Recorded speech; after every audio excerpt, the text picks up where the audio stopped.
Good evening, ladies and gentlemen, colleagues. On behalf of my colleagues in the organizing committee of Dubai Pediatric Club, I would like to welcome all viewers from Dubai, UAE, GCC countries, and all countries across the globe, especially India, Mumbai. Our speaker is a distinguished speaker from Mumbai, and we have many viewers from Mumbai, India. Well, this webinar entitled Poisoning in Children, it is in collaboration with NMC Specialty Hospital Dubai and is organized by Vitabiotics UAE. I would like to thank the country business manager of this company, Dr. Tawfiq Ali, who is always with us. Well, as you know, today we have an eminent speaker, well known from Mumbai, India. He is Dr. Mahesh Mohite, Senior Consultant Pediatrician and Pediatric Intensivist. In a short while, I'll be introducing him. We are also having our panelists, Dr. Deepika Gandhi, Senior Pediatric Intensivist from NMC Royal Hospital, Sharjah, UAE. And as usual, we have our moderators, well known to all of you, Dr. Kalpana Sengupta and Dr. Diari Muhammad. So in a short while, I'll be introducing them in detail. Well, who are these scientists? My colleagues are asking me, you are always asking difficult questions. This time at the end of my talk, I will put one simple question so that we will have a winner. Just tell us who are these scientists and what is the contribution. Beautiful Dubai, one of the best cities, the most beautiful and safe city in the world. A view of Sheikh Zayed Road with the background Burj Khalifa. In the last webinar, I showed a video about the Dubai. In that, His Highness Sheikh Mohammed talked about Dubai. My colleagues, they told me show once again. Well, Steve Koff was a CBS news reporter, interviewed His Highness Sheikh Mohammed and asked him, what are your plans for future? And the ruler of Dubai said, What are you trying to do here? What do you want this place to be? I want it to be number one. Not in the region, but in the world. What do you mean number one in the world? In everything. High education, health, housing. Just making my people the highest way of living. Inshallah. On behalf of my colleagues and the members of the Dubai Pediatric Club in different conferences, and on behalf of the organizing committee members, Dr. Joshi, Dr. Kalpana, Dr. Diari, Dr. Amir, Dr. Ayman, Dr. Rafia, Dr. Bandari, Dr. Leila, and Dr. Khaled. I would like once again to welcome you to this webinar. As I said, today's webinar is entitled Poisoning in Children. Our speaker is Dr. Mahesh Mohite, Senior Consultant Pediatrician and Pediatric Intensivist from Mumbai, India. He is very well known. Of course, I will introduce him in detail. Our panelist, Dr. Deepika Gandhi, Senior Pediatric Intensivist from NMC Royal Hospital, Sharjah, UAE. Our moderators, very well known to all of you, Dr. Kalpana Sengupta, Senior Consultant Pediatrician and Head of the Department at NMC Specialty Hospital, Dubai. She is also the Secretary of the club, and Dr. Diari Muhammad, Senior Consultant Pediatric Surgeon at Al Jalila Children's Hospital, Dubai, UAE, and he is the Chairman of the Academic Affairs of Dubai Pediatric Club. Well, about our future events in Dubai Pediatric Club,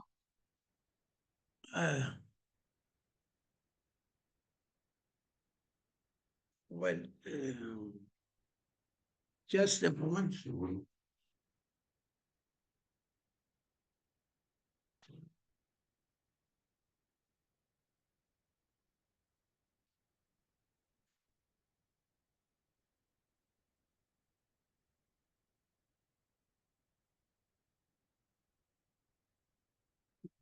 I'm sorry for interruption. I'm sorry. About the future meetings of the Pediatric Club, at the end of this month, on 29th of September, we will have in-person meeting entitled Antibiotics of Choice in Respiratory Tract Infection. Our speaker will be Dr. Rajendra Joshi, Senior Specialist Pediatrician from Prime Group. Detail will be announced. Well, in mid-October, we will have a webinar entitled Headache in Children. Our speaker will be Dr. Vivek Mondeda, Senior Consultant Pediatric Neurologist from Medcare Group. Well, our 10th annual Dubai Pediatric Club Symposium will be held on Friday, 22nd November 2024. And our 11th annual Dubai Pediatric Club Conference and Workshop. It will be on Saturday and Sunday, 17-18 May 2025. Please save the dates. Well, our organizer, Dr. Tawfiq Ali, we are thankful to him helping us. Well, a brief history. I'll go very briefly tell about the history of the poisoning. Well, everything starts with Hippocrates and ends with the Hippocrates. As always, I mentioned Hippocrates, the father of medicine. I start in his memory. One of his famous quotations, first do no harm. Well, the earliest mentions of child-specific medical problems appear in Hippocrates' Corpus, published in 5th century BC. And the famous sacred disease that time, epilepsy, he called it as sacred disease.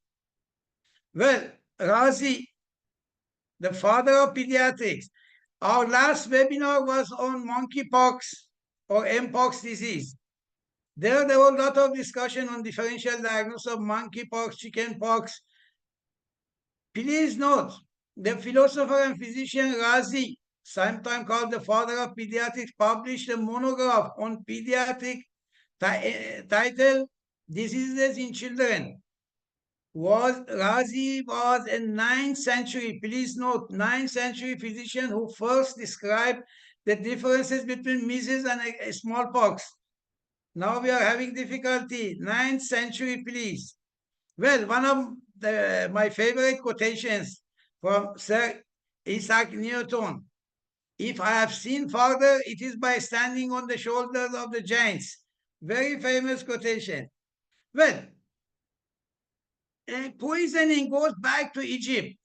The Egyptians are thought to have come into knowledge about elements such as antimony, copper, gold, arsenic, lead, opium, and mandrake, which are mentioned in papyri. Papyri is a plural of papyrus. Papyrus was a book written on the leather in old Egypt. So about poisoning. So Egyptians should be proud of that.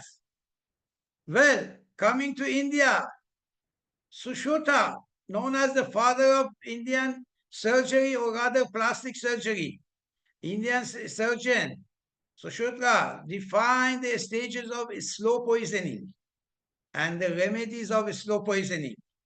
He also mentioned antidotes and the use of traditional substances to counter the effect of poisoning. See, these are, I think, around the 6th BC century. Well, now about our question. The gentleman is Paracelsus. So-called Paracelsus was 16th century physician and is considered to be the father of toxicology. Actually, his original name is very long. Philippus von Hohenheim, known as Paracelsus, took the name Paracelsus in fancying himself as having surpassed the knowledge and wisdom of the 2nd century Greek philosopher Celsus. So he is one of the pioneers. Paracelsus, nearly 500 years ago, Swiss physician and chemist, Paracelsus explained the basic principles of toxicology. He has one quotation: all things are poison, nothing is without poison, only the dose makes a thing not a poison. In short form, it is the dose makes the poison, which holds true even today. Well, the second gentleman in the picture was Matthew Orfila. Matthew Orfila, often called the father of toxicology, was the first great 19th century exponent of forensic medicine. He was a Spanish toxicologist and chemist and founder of the science of toxicology, just to remember them. Well, it's a beautiful quotation by Adam Smith. Science is the great antidote to the poison of enthusiasm and superstition. Superstition is still we see in rural parts of many countries, and which is the worse than poison. Well, to remember the father of Indian toxicology, Dr. Zaidi, a legendary figure in the domain of toxicology, for his contributions to the development of the specialty of toxicology in India. He has been often credited as the father of Indian toxicology. Well, William Wittering, who discovered digitalis from foxglove, said poison in small doses are the best medicine. And the best medicine in too large doses are poisonous. Beautiful quotations. Well, our speaker, Dr. Mahesh Mohite, very well known. Dr. Mahesh is a senior consultant pediatrician and pediatric intensivist in Mumbai, India. He is the medical director of Sai Child Health Clinic, New Panvel, Mumbai. Well, his family is a subspecialty pediatric. His son is a pediatric pulmonologist, and his daughter is a pediatric immunologist and rheumatologist. They are the future subspecialists of Bombay and India. He is the most experienced neonatal and pediatric intensivist of Navi Mumbai. He was the chairperson of the pediatric critical care chapter of the India in 2022. All of us will remember during COVID time when Dr. Bakul was the president of Indian Academy of Pediatrics. They had webinar and Dr. Mahesh was the moderator of those webinars, very famous webinar. He is a teacher for pediatric and neonatal intensive care. He is national convener for digital academic program of the Indian Academy of Pediatrics. Most accomplished teacher for pediatric postgraduate training. He is a student of Dr.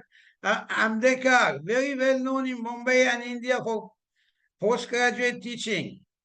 He is honorary pediatric intensivist at Wadia Children's Hospital, Mumbai, India, one of the famous hospitals in Mumbai.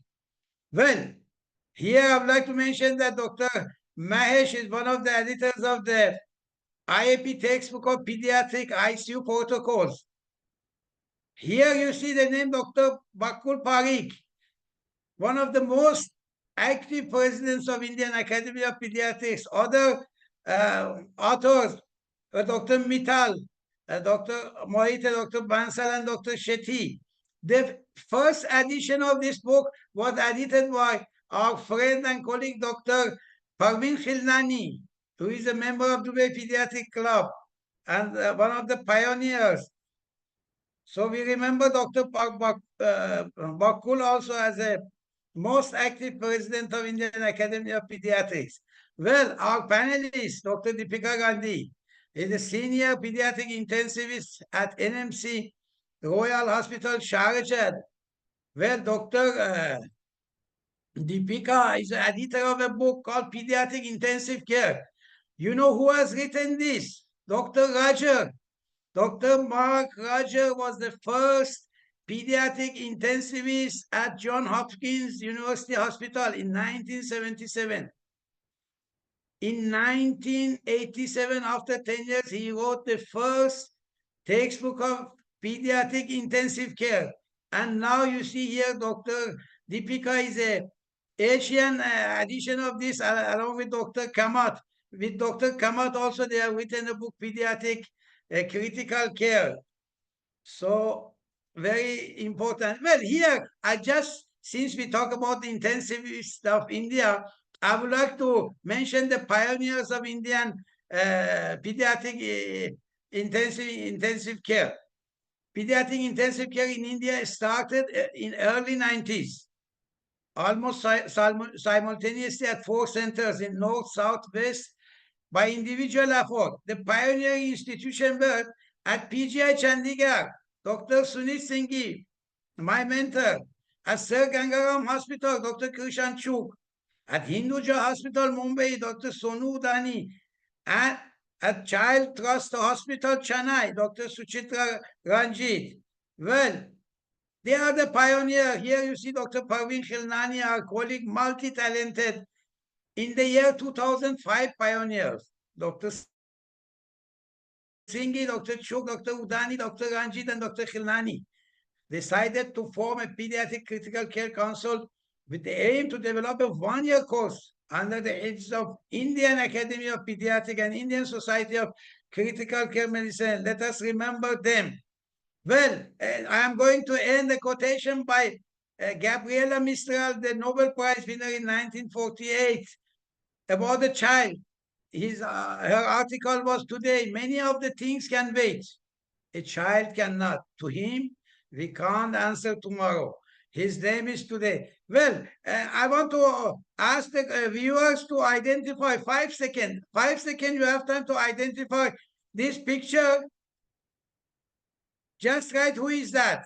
Well, although this picture looks like a great Marcus Aurelius and Socrates, the modern father of philosophy. Actually, the photographer has captured this photo in the deserted region with trees. Looks like Socrates. So, I end here with Hippocrates. As I said, everything starts with Hippocrates, ends with the Hippocrates. Since schools, they have opened, many children, they come with fever. What Hippocrates say? Give me the power to create a fever, and I will cure any illness. So I would like to say that the parents should not be panicky about the fever. Fever is good. Fever means stimulating the immune system and helping the patient. Well, my reference is beautiful Dubai. I end here. Thank you very much. And now I would like to request Dr. Mahesh to start his talk. I would like to request all viewers to write the question Q&A box. Then we will discuss in Q&A session. Dr. Mahesh, please.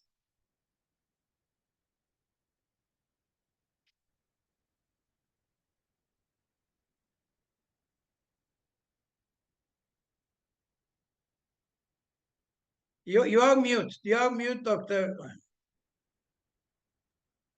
Okay, am I audible now? Hello, am I audible now? Yes, please. Yes, please. Yeah.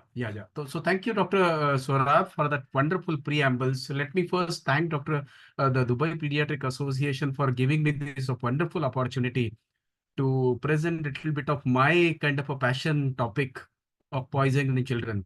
You have already made my initial 10 minutes of talk in giving a wonderful preambles and history of toxicology. So I will straight to skip that and come to the basic topic. So again, thank the Dubai Pediatric Association and all the viewers for joining. In fact, in India, it becomes late night and most of our webinars end by this time. But I'm sure few of my students must be still on because they would love to listen to the talk which I'm going to give, because this is something which is very close to my heart, the poisoning. In poisoning, we have essentially two aspects. One is the chemicals that we deal with, and second is animal poisoning. I have kept the animal poisoning out of this talk because that's another complete talk, the snakes, scorpions, and many other things that we deal with. I'll talk about predominantly the chemical poisoning and injuries which we deal with. I'll straightway go to the talk rather than giving any further preambles and history of toxicology, which Dr. Surab has given so wonderfully. So let's come with the case here. Yeah. I hope I'm audible and visible as well, right? So I'll straightway go here. So here is a 3-year-old girl who had a low-grade fever since one day and lethargy, was all right on the previous day. So clinically, she was hemodynamically stable, no focal signs, pupils of small size, equal reacting to light.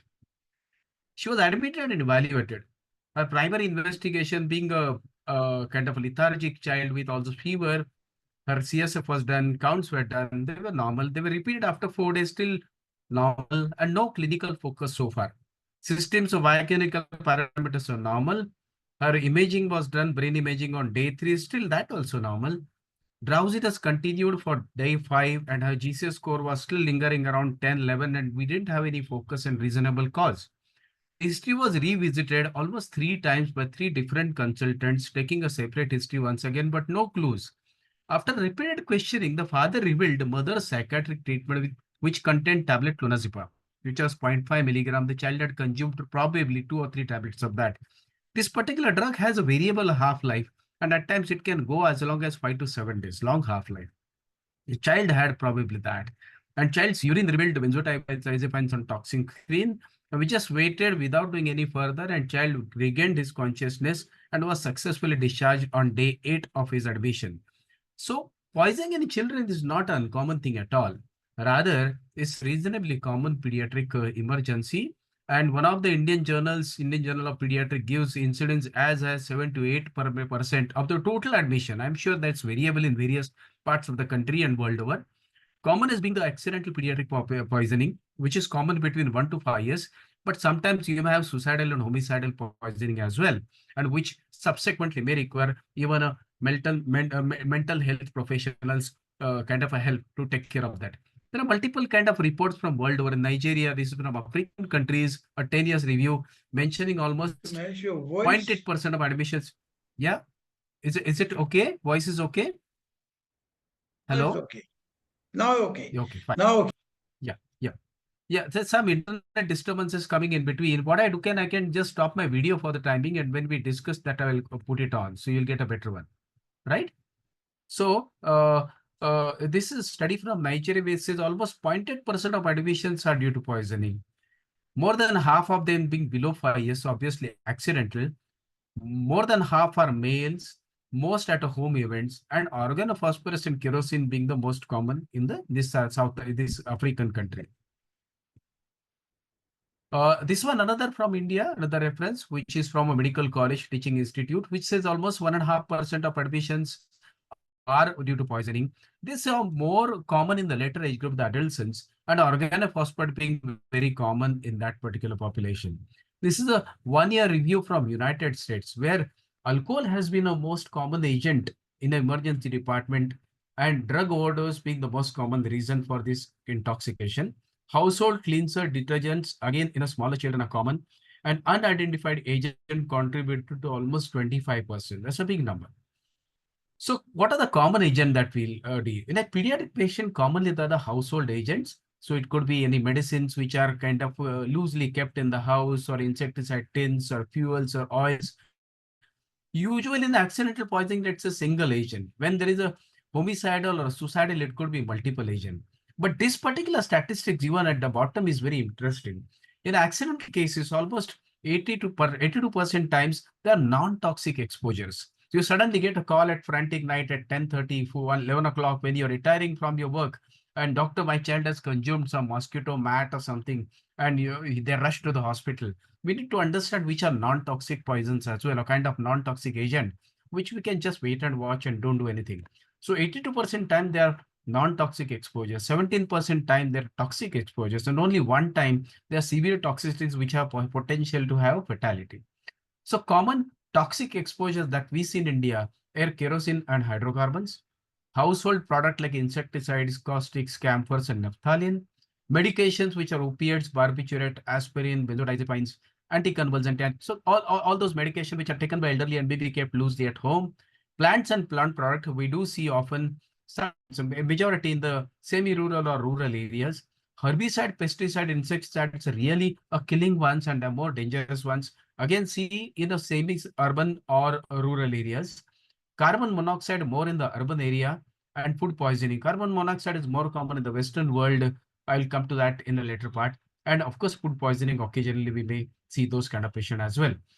Animal poisons are common in the rural India, but I'm not going to take part of. That's really a separate topic in itself, and we can have maybe another session in future if you have that issue common in Dubai and surrounding area. We need to know what are non-toxic exposures. So these are the ones: the mosquito mats, the cosmetics, hair dye, lipsticks, shampoos, shaving cream, soaps, paintings, matches, lead pencils, mercury, so many things. You can take a snap of it, believe me. These are very commonly complained, and we can just rest assured that nothing will happen again. We need to check that there are no contaminants inside. So there could be acid and alkali, which may give rise to corrosive burns, which is rather an injury rather than the poisoning in this kind of patients. When do we suspect a poisoning in clinical practice? Almost 90% times. I have not given the references, but these are references which studies in Indian scenario. 90% time offending agent is known to accompanying persons. Rarely lab is required for diagnosis. Whenever you see sudden onset disease in a child who was totally normal before that, we think of poisoning. So my teacher, as just now Dr. Sorab commented about Dr. Ambedkar sir, he has really wonderful logical rational thinking, and he would say acute, hyperacute, acute, subacute, and chronic. So the disease with hyperacute and acute, they are either vascular insults, they are either mechanical insults like trauma, there could be allergy, and there could be metabolic. So poisoning, we take into metabolic. So apart from your metabolic like hyponatremia, hypocalcemia, all poisons will come with acute or hyperacute presentation in a previously absolutely normal child. The age group of 1 to 5 being a very kind of, these are the children who are curious to kind of explore every part of the world. They'll put everything they get in the hand, they will put it in the mouth, and they are more likely to get poisoned. Non-specific pattern not fitting in the known disease presentation. So get something which is not classically fitting in your expected pattern, then think of poisoning. Unexplained altered mental status, like I quoted in the first case, hypertension, cardiorespiratory insufficiency, new onset seizure, think of it. And most important, try to understand the toxidromes. And what is this toxidrome? Toxin-induced syndrome. Let us make it something of that side. So it's a group of symptoms and signs indicating pinpoint disturbance of a physiological system affected by the toxin. Obviously, we need to understand the physiology very well. And I'll give a couple of examples of this because this is very important to understand certain kind of poisonings. Here was 1-year-old female on her first birthday, started sudden onset vomiting and loose motions and was brought dehydrated to the hospital. The child was in shock and she was drowsy. Even after fluid resuscitation and correction of shock, drowsiness persisted. Detailed examination revealed pinpoint pupil. Repeated questioning to the mother, she opened up that child had accidentally consumed a pesticide pill while playing in the house. So she had noticed, but because of the scare of the rest of the relatives, she didn't open up. So after almost 2 hours, she said, this is what has happened. So child was treated as organophosphate poisoning successfully. Now the clue we got from a pinpoint pupil in otherwise normal child. So that was a clue where it came from. So basically cholinergic, this organophosphates are cholinesterase inhibitors. So when there is inhibition of cholinesterase, you have acetylcholine increase as all the sites. So all OPs and carbamates will be behaving like this. If you understand this physiology, look at it carefully. The nervous system has central and peripheral nervous system. Almost all the synaptic spaces are activated by acetylcholine, the CNS. So overactivation of acetylcholine will lead to encephalopathy, seizures, spasms, abnormal movements. In the peripheral nervous system, it could be skeletal and autonomic nervous system. In the skeletal, you got proximal and distal ganglia, which are all running through acetylcholine. So stimulation of that will lead to fasciculation, fibrillations. They'll have dystonic movements, abnormal movements. In autonomic system, sympathetic and parasympathetic. Sympathetic proximal is worked with acetylcholine, distal by adrenaline. Parasympathetic proximal as well as distal both by acetylcholine. So whenever there is increased levels of acetylcholine, they will be working on almost whole nervous system. The one distal parasympathetic is most affected or kind of earliest affected with the smallest dose. So you got a smallest kind of a OP poisoning, you will get only this system affected, which is classically called as muscarinic receptor. The classic constellation of symptoms, the sludge, salivation, lacrimation, urination, defecation, and kind of a bowel activity. So that will be seen here. And in the larger doses, it will be affecting all the things. So initially, you may see only this sludge kind of manifestation. Later on, as the proximal kind of ganglia are affected, imagine sympathetic started getting affected at this proximal, it will obviously automatically stimulate the distal, and you'll have tachycardia, hypertension, cardiac failure, pulmonary edema, and death. You have CNS affected, which will give rise to encephalopathy, seizures, and all. So that's how you need to recognize your toxidromes, understanding the constellation of symptom. Another case, 6 months male baby brought to emergency room for lethargy, was admitted at local hospital. She had seizures, deteriorating sensorium, and respiratory depression. She was transferred to ICU and put on mechanical ventilator. Detailed clinical examination revealed again pinpoint pupil. The review history, she had severe irritability in the morning. Grandmother had freshly come from the village from Rajasthan belt, and she had got some pills, which we later on revealed it was a Afim pill. So this was classical opium case treated with naloxone infusion. So again, find the pinpoint pupil, and this is what opium toxidrome. The rural background of patient's family, action on a central and peripheral opioid receptors, which will give rise to lethargy, drowsiness, respiratory depression, constellation of pupil, the constricted pupil, urinary retention, abdominal. So they look almost like OP, except the urinary retention and abdominal distension. So one with a distended abdomen and bladder, think of OP with a constricted pupil. One with none of such symptoms, only with constricted pupil, and the rest of the neurological finding will be organophosphate. So this one particularly will be opiums. Okay, so morphine and fentanyl will give rise to these kind of features. Another case, 2-year male child, rapidly progressive irritability, rapid breathing, lethargy for last 6 to 8 hours. On examination, is tachypneic without much distress. There is central symmetrical cyanotic tinge, lethargy with intermittent irritability, and is hemodynamically otherwise stable, but this child is definitely looking drowsy. Saturation at room air is 62%, all the limbs. Now, this is another typical thing.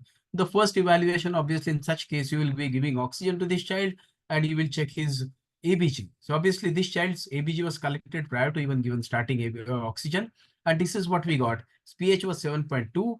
PaO2 is 120. CO2 was 26. Test is okay. What is striking is PaO2 and saturation, the discrepancy.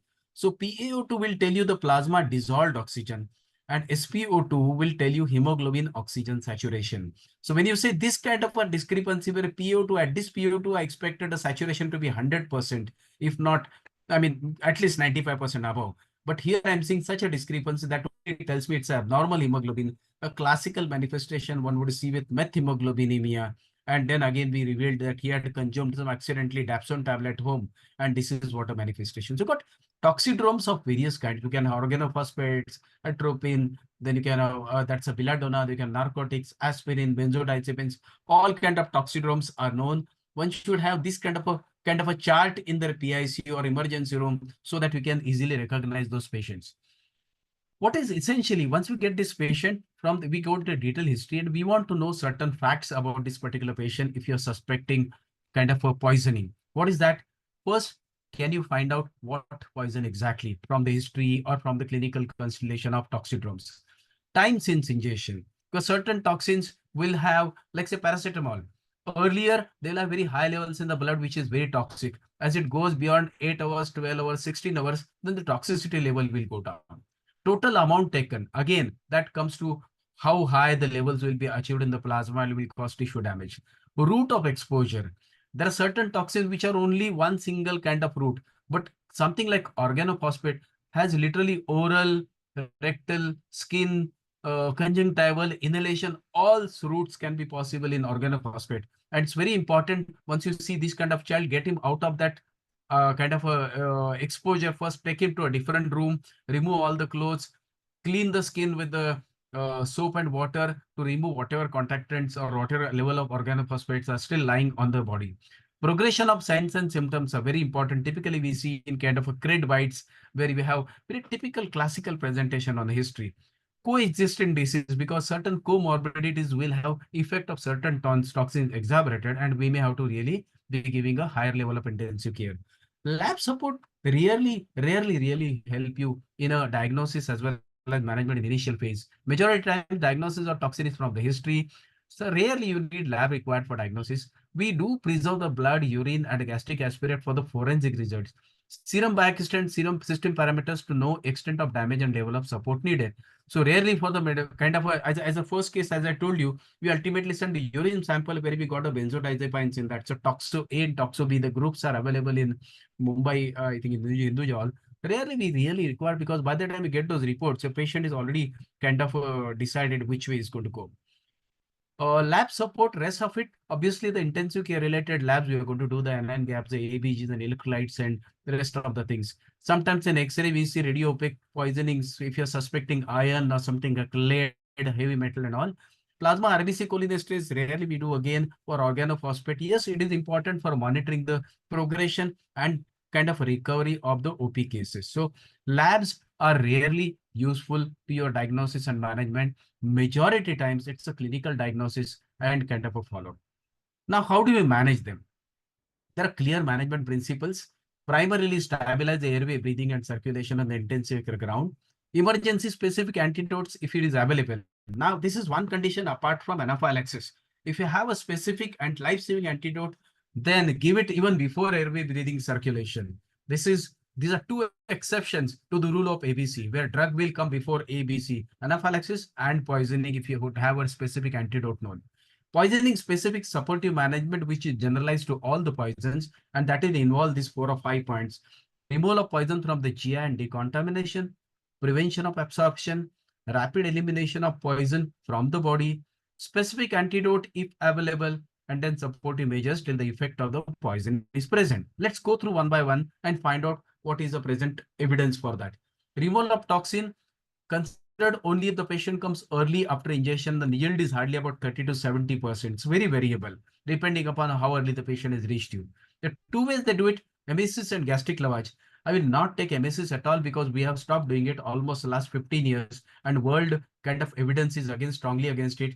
And this is from American Academy of Clinical Toxicology. There is insufficient data to support or exclude administration of syrup of ipecac. So we have stopped doing it long back. We don't do emesis at all because in fact, there's a higher risk, especially if the child is unconscious or lethargic, then it could be, there's a high risk of aspiration. What about gastric lavage? Yes, we do it very aggressively in almost every patient that reaches us within first 2 to 4 hours. We do it with a normal saline 15 ml per kg, max 200 to 400 ml. We do it repeatedly sometimes till the effluent is clear. But there are few contraindications. If the child is drowsy, unconscious, this hydrocarbon is strongly contraindicated because there could be aspiration chances very high with that. Strong caustic agent, we definitely don't do it. Significant neurological depression, if it is there, yes. If it is badly indicated, in that case, you may intubate the child with inflated cuff so as to avoid the aspiration. We can still do it. So drowsy patient can be intubated and lavage can be performed in that. So gastric lavage may be indicated in patient who ingest life-threatening toxins. So TC is one example. There may be many others where it can be done. And this is again a position statement. Though these are old reports, these are the only available one at this point of time. Prevention of absorption. Activated charcoal is again a universal agent which everybody would use. Sometimes it may not be available certain places, but in India, I think everywhere it's easily available. These adsorb the toxin and prevent it from absorption. The dose is 1 gram per kg per dose, 4 hourly. I mean, it's more of SOS. Generally, we would get 2 or 3 doses at 4 to 6 hourly interval and to be followed up by saline cathetic. Sometimes we get magnesium sulfate or sodium phosphate kind of solutions to have the removal of those toxins when they are adsorbed following the charcoal installation. Important thing is it is also used in the parental toxin. Like suppose you are given the higher doses of accidentally received higher dose of theophylline and digoxin, then these toxins are known to be secreted in the GI system, and there again the enterally given charcoal may help in getting those toxins out. It's definitely contraindicated in case of GI hemorrhages, perforation and obstruction. There is now super active charcoal. Charcoal is basically highly porous routine charcoal, which is made by heating it at very high temperature so that it becomes highly porous, and literally 1 gram of charcoal creates 1 square meter of area for the adsorption. So it's very effective and very useful kind of things. But there are certain poisons where charcoal doesn't help, and the mnemonic is chemical. The cyanides, hydrocarbons, ethanol, alcohol, metals, heavy metals, iron, caustic, and lithium. So these are the ones where charcoal is not useful. And here you may have to go for whole body irrigation, whole bowel irrigation. So what is the evidence today? If used appropriately, activated charcoal has relatively low morbidity and it is definitely recommended. What about rapid elimination? So one which is adsorbed on charcoal or one which is not adsorbed also, it has to be removed from the bowel. And here we use whole bowel irrigation, which is to be done by polyethylene glycol solution. I'm sure your surgeon must be using it and you also must be using in your pre-op preparation for the GI surgery. This pack is to be put into 2 liters of water and then it is to be given orally in the dose of approximately 30 ml per kg, max 500 per hour. And it's to be given through NG, and you want to see the effluent to be totally clear. While doing so, we keep the patient 45 degrees head up and keep on doing it till the effluent clears. It takes about 4 or 6 hours, and this is to be given few hours after the charcoal is to be given so that the whole toxin which is left in the GI can be removed. This is considered for substances that are not adsorbed by activated. So one which has to be chemical, all those mnemonic substances, there you will be giving polyethylene glycol whole bowel lavage. So this is again recommended by the American Association of Clinical Toxicology. Once it is beyond that, something which is already absorbed, how are you going to remove it? So obviously it will be a critical case scenario now. You may require diuresis, dialysis, and hemoperfusion, which I will not go into details looking at the interest of the time and the delegates, which are more of a general pediatrician. But this is a patient at this point of time. If you already have the absorbed toxin beyond the limits, then they should better be managed in the intensive care with the necessary procedures. Only 20 to 25. What about antidotes? Everybody speaks that I have got a poison, so I should be giving antidote. But believe me, hardly about 1/4 of this patient have an effective antidote available. And these are the ones which we use commonly. For paracetamol poisoning, we have N-acetylcysteine, benzodiazepines, we got flumazenil, organophosphates, atropine and palm. Datura, got physiostigmine. Cyanides, I have not seen a single patient in my life. Methemoglobinemia, yes, we do so very often. It's methylene blue or vitamin C. Heavy metals, we do see the chelators and chelators, lead chelators. Opioids, naloxone and phenol, these are common ones. So these are the ones which we use commonly in practice.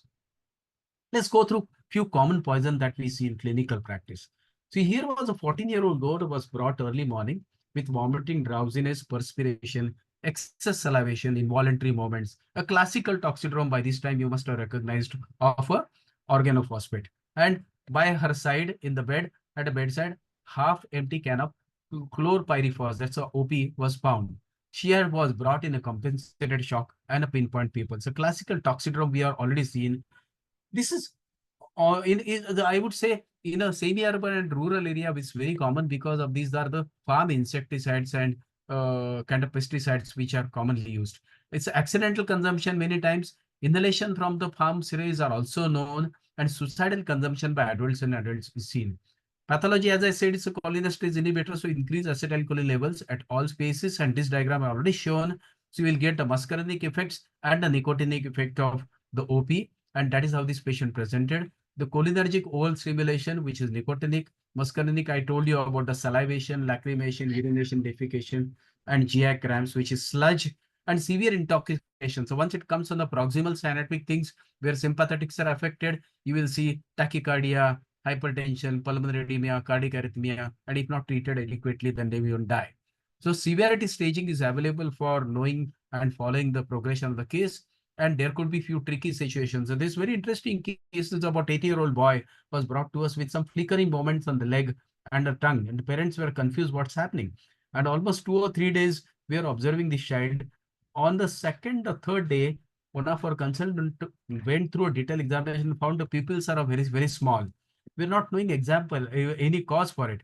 So then we told the relatives to stay outside the room and we talked to the boy. And then he opened up. This boy was one of the school boys from a village, and in the afternoon with a whole family, whole kind of a group of children, their friend circle, they would go to nearby lake and they would kill those lake birds. And their method of killing the birds was putting the OP pill into a kind of a rice paddy and keep those kind of balls next to the lake. The bird would eat, then eat them and maybe die in next few hours. And that's how they used to have bonfire, the party of those birds. And this boy's role was to make those pellets, the OP pellets on his hands. And he had minor kind of a OP poisoning because of that skin absorption. But then the effect lasted for almost 2, 3 days. A couple of doses of atropine, the child was doing quite well following that. So those kind of tricky things we have seen. We have seen the inhalation poison coming from the village as well, wherein the OP was stored in the kind of their storages of the farmers, and the child went there for searching something and found unconscious. Those kind of things were seen. As far as diagnosis is concerned, it's a clinical examination, which is important. Gastric aspiration rarely has helped us. Plasma levels, people rely too much on cholinesterase levels in the plasma and red cell. Actually, red cell cholinesterase is much more reliable, but it's not available. Even Mumbai, we hardly get that. Many people do it plasma, but that's not really diagnostic. The common levels which are found is somewhere between 5,000 to 12,000 units per liter, per deciliter. But again, as I said, it's more it's not for diagnosis, but for once you get a particular level, somewhere like say 2,000 initially, and in the subsequent follow-up on second, third day shows 3,000, 4,000, you know that the cholinesterase levels are kind of coming back to normal. And then that's a sign of, just for monitoring of the progress, it is useful. Toxicities and may manifest when the enzyme level drop below 25, but then again, this is very controversial things here. So people rather in clinical practice will monitor them for the progress of the poisoning. Treatment, appropriate ICU support, decontamination, most important, remove the soaked clothes, gastric lavage, clean the eyes, clean the hands, clean the whole body with soap water. That's very important. Activated charcoal and antidotes, atropine till atropinization later periodically for 24. Now this word atropinization important. Atropinization is not just getting the constricted pupil to semi-dilated or dilated acting. Atropinization is all about reduction of the secretions which are excessively produced because of muscarinic stimulation. So they have got bronchoria, excessive salivation. That stopping is a mark of atropinization. And adults, they are giving at times hundreds of atropine ampules. In pediatric, we don't need that. We just require about 0.1 milligram per or 10 microgram per kg every about say half an hour to 1 hour for initial few doses, followed by maybe 4 to 6 hours. We give for about 48 hours. Pralidoxime again should be given only to OP. It is not effective in palm. There are some detailed analogy related to ionic and district site of these two kind of structures. But what is important, when you get OP-like presentation, find out whether it is a OP or whether it is a carbamate. And if it is carbamate, pralidoxime is not used. It is only available or kind of effective in kind of a OP poisonings. Monitor in the hospital for 5 days. This is very important. There's something called as rebound phenomenon. So I recall in my PG days, one adult patient who was being discharged on day 4, 5, he was to go Dama, he wanted to go home. We had given it Dama, and literally in the doors of the ward, he collapsed and had to be intubated immediately. The phenomenon is basically whatever the OP is taken absorbed, when it is higher levels in the plasma, that gets absorbed into the fat. And then the plasma levels start dropping, it will come back to circulation, and there's some which will come at that day. And this risk is very high in obese children. So be careful, monitor them for atropine. Another boy brought with accidental consumption of kitchen cleanser 2 hours ago. This is very common scenario where it is developed world and nowadays even the rural area. He was watering of mouth. He brought with watering of mouth, irritable. He was lethargic. His pulses were weak, 160 ml per minute. Mild stridor was there. There was edema of the oral mucosa. These are household cleanser. They have got literally so many kind of things. You go through the reference and you'll find alkalis, acids, surfactant, antiseptic, so many content in that cleanser. What is important in that is mainly whether they're having significant acid and alkali level. The acids will cause coagulation, necrosis, will cause superficial burns in the esophagus, and occasionally may cause gastric perforation. Alkali are far more dangerous. They will lead to liquefaction, necrosis, deep burns. They have esophageal perforation, and they may have stricture. They may have mediastinitis. So alkali are really very dangerous.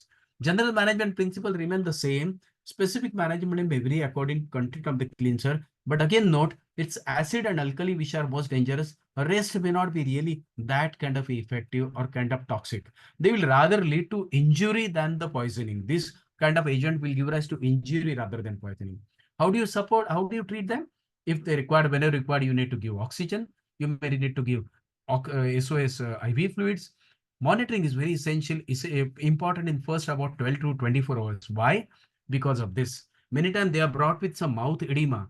And if you overlook the early kind of a respiratory difficulty, by that time you notice that he's become stridulous. Believe me, it's very difficult to intubate these children because the airway is already blocked. But many times you'll end up with tracheostomy. If you don't have that facility, you'll be losing this child. So whenever you see mouth edema, you always admit this patient, regularly, continuously monitor early signs of respiratory difficulty, secure the airway first, and then you can go ahead with the rest of them. Many times you require just about 48 to 72 hours of intubation with maybe a steroids to take care of those local edema. Support of other system is indicated. Antibiotics is bacterial infection suspected or preemptively. Steroids have controversial role, especially if there is a esophageal injury, then there could be a variable role. Very important to know corrosive induced esophageal injury. Once it goes in the esophagus, the esophagoscopy is required in this child between 24 to 48 hours. This is the safest window where chances of perforation are less. So this is the time a gastroenterologist would put on a scope inside and categorize the level of injury depending upon how much circumferential injury is there and how deep is the injury. It's grade 1 to grade 4, they call it. So obviously one with a higher grade will have higher chance of perforation.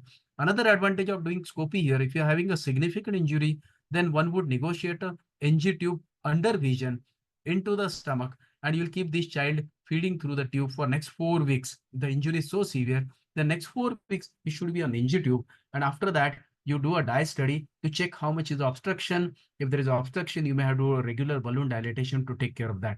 So this is a protocol which is laid down by Indian Society. Button battery is another very common thing in pediatrics. Again, injury due to electrical injury and the leaking of the alkali batteries, which is very, very dangerous. I've seen one patient who developed mediastinitis, perforation, recurrent surgery. It really becomes a hell of a story. So whenever you child consumes, that battery has to come out, even if it is in stomach, has to come out within 6 hours. You go do anything, get the battery out within 6 hours. There is something which is come up with the Indian studies that till the time you remove it for first 6 to 8 hours, you are breaching it with giving honey doses. We give about 3 to 5 ml every 2 hourly. Now this honey is supposed to coat the battery and avoid the electrical injury to the surrounding esophagus or GR system. And later on, you are going to remove it. Don't let it be just like that inside. Sometimes very dangerous, because if it leaks inside, believe me, that's going to be a very horrible story. So try and get this battery out within 6 hours. That's a guideline. Another case, 2 years old boy brought to the emergency room with sudden onset generalized seizures since 15 minutes. Absolutely normal before, no significant past or family history of seizures. Some family ritual puja was going on at home. I'm sure many of you must have guessed what is there. On examination, the child is absolutely all right on general and systemic examination. The typical presentation of camphor poisoning in Indian household. Camphor is a neurotoxin. After absorption, increases neuroexcitation and seizures, altered sensorium coma. It's a transient, but obviously horrified. You can imagine somebody puja or something is going on home, some ritual is going on, and suddenly small child starts convulsing. So management is airway breathing protection. No antidote available. It's only supportive management, maybe 1 or 2 doses of anticonvulsants, and everything is acute symptomatic seizure kind of thing. Just 1 or 2 good doses of the anticonvulsant, child is all right. So usually intact survival. Not a very great deal. Next, another very common poison, that's paracetamol poisoning. Common causes. Commonly, it is because of mistaken identity. Drops being given in place, or rather syrup, considering it syrup, they will be giving 5 ml of drops. The drop 1 ml contains 100 milligram. To an infant, if you give 5 ml, imagine you're giving 500 ml, straight away 10 times higher dose. So that's a common thing. Second, of course, there are sweet bottles. Every pharma will come, my paracetamol is more sweeter. Actually, that more sweeter is more dangerous. The child will consume the whole bottle and will create the toxicity. Doses, the therapeutic, as you know, is 10 to 12 milligram per kg. And toxic doses is a huge safety of margin. But still, we do see with them very common. It's 150 milligram per kilogram, cumulative over 12 to 16 hours. But it's very difficult to achieve that late. But at times, yes, we do see paracetamol poisoning. Toxic plasma drug levels, so which are more harmful. If the levels are 200 mic per deciliter within 4 hours, or 150 mic, the patient comes late 8 hours, 50 mic, 16 hours, they will tell you probably those doses maybe, those kind of levels may be leading to kind of a toxicity to the liver. Again, availability of these levels was a limited things in even Indian scenario. Only major metropolis cities are having kind of availability of plasma levels. Otherwise, many places it's not. So many times we go with calculation of doses and then observe the patient for at least 72 hours for the various toxicities. What exactly it does? The paracetamol toxic dose produces metabolite toxin, which is predominantly hepatotoxic. it is detoxified by glutathione. And N-acetylcysteine induces glutathione production. That is how N-acetylcysteine becomes kind of an antidote for paracetamol by increasing the glutathione, which will reduce the toxicity on liver. How do they clinically manifest? Within first 12 hours, they are predominantly GI manifestation with irritation, nausea, vomiting, and abdominal pain. Next 12 hours, you have progressive hepatic injury and hepatic failure. And in the second week, you have got gradual recovery if all the supportive management is given and if N-acetylcysteine is received very in time. How do you manage them? Essentially, intensive care support, gastric lavage, activated charcoal, and N-acetylcysteine. These doses are available everywhere. You can go 72 hours, 18 doses are required of N-acetylcysteine to take care of this. Kerosene poisoning is one of the commonest one in Indian scenario. Nearly half of all pediatric age group poisoning in India are due to hydrocarbons. Kerosene is the most common agent. Very few cases, I believe it's a tip of the iceberg. I believe more than half the cases may not be reported to the medical centers. 25% have some significant disease and 1% patient can be fatal, having fatal outcome. Commonly again between initial first 5 years of age, pathology, it's a chemical pneumonia. Sometimes superadded infection may progress to ARDS. Yes, we do see very serious cases being, we are having a referral bias, obviously, having intensive care. You don't get every patient, we do get the bad patient. And these are the culprits. Kerosene is stored in various kind of fancy containers at home. And a poor child will think it's a cold drink or something or sweet drink. I'll just consume it. Obviously, it's a bitter solution. But even if he consumes 10 or 15 ml, sometimes very dangerous for that small child. Clinical presentation, many times it's asymptomatic, but so smelly. The child is brought to your consulting and you can just smell that he has taken a kerosene. GI irritation is common presentation, immediate symptoms of aspiration because of choking. So it's a volatile substance. Even if they drink it, they will be choking through the volatility. Later, symptoms of aspiration to 2 to 6 hours, progressive lung disease with manifestation of hypoxia, cardiorespiratory failure, and fever. Commonly because of chemical pneumonia, you would see within first 48 to 72 hours. But if you get a fever onset after 48 hours, think of superadded infection. Radiological abnormalities may appear within 2 hours in 90% of the victims. X-ray doesn't always correlate clinically, and there could be rapid deterioration subsequently. And you do see really extensive kind of presentation. This was X-ray taken within 6 hours of kerosene child. This is the one who landed with ARDS. This is the one who ultimately developed the lung abscess following years. This is one with really again ARDS and a pneumothorax. We have seen extensive bad kind of a presentation with kerosene. So don't take it very lightly. Whenever there, this child definitely requires monitoring at least for first 12 to 24 hours. As far as management is concerned, airway breathing circulation stabilization, may need higher respiratory support. We have guidelines that we need to be having the first examination at 2 hours in an asymptomatic child. If the child is symptomatic, obviously goes for hospitalization, further monitoring, X-ray and everything. The child is asymptomatic, we have first inspection at 2 hours. If he's absolutely asymptomatic, we made them wait for another 6 hours. At the 6 hours, if he's asymptomatic, we'll take a chest X-ray. If it is clear, then we'll send him home and call him after 24 hours with the alarming signs explained. But if he has got any symptoms, then obviously X-ray will be taken. And if that is also positive, he's kept under observation and further management. Most critical period is first 24 to 48 hours. If stable in first 6 hours, usually don't deteriorate later. That's our experience. Gastric emptying is contraindicated. We don't do gastric emptying in kerosene. Now, few of the references they mentioned, there is a large amount of kerosene taken, say more than 1 ml per kg, then you should do it, because apart from kerosene, many of those states are putting some coloring agents into that, which may get, so kerosene hydrocarbon don't get absorbed in the GI, but those adulteration things can get absorbed, and which have got a neurotoxin. But again, it's a very controversial thing. Generally, as a guideline, we don't do any gastric lavage in this patient, and no to steroids in kerosene. We don't use steroids at all. There are again few reports stating again controversial statements, but steroids are not indicated. There are a few rural poisonings I can't really skip without mentioning here because they are really extremely dangerous. I'm sure in any part of the world, they may be seeing this. The 4-year-old girl was brought with vomiting since few hours, occasionally bilious.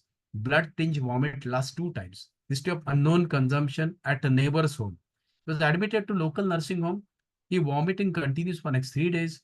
Investigations revealed creatinine going up, EGFR dropping. Day 4, he became tachypneic. He started requiring oxygen. Saturation started dropping. So renal injury followed by progressive lung injury.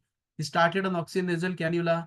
X-ray at that time on day 4 was looking grossly normal. On day 7, progressive respiratory and renal failure. His CT thorax showed interstitial lung disease, settled on 7th day. There's very classical pictures in which we are seeing a diffuse kind of a reticulonodular and specific pattern of interstitial lung. There is a peripheral sparing. I don't know. Yeah. You can see this now. The peripheral thin line sparing. This particular feature is very typical of paraquat poisoning, one of the most dangerous poison that we see in an Indian scenario. So GI entered toxin. We go through the history again. My teacher, Dr. Ambedkar, I recall again and again because it's all about history. Though you see a respiratory, it's whole history telling me that problem started from GI, then went on to develop renal and then the interstitial lung disease. So some toxin which enters through GI and then causes the lung injury. The typical of paraquat poisoning, common in rural India. It is a herbicide.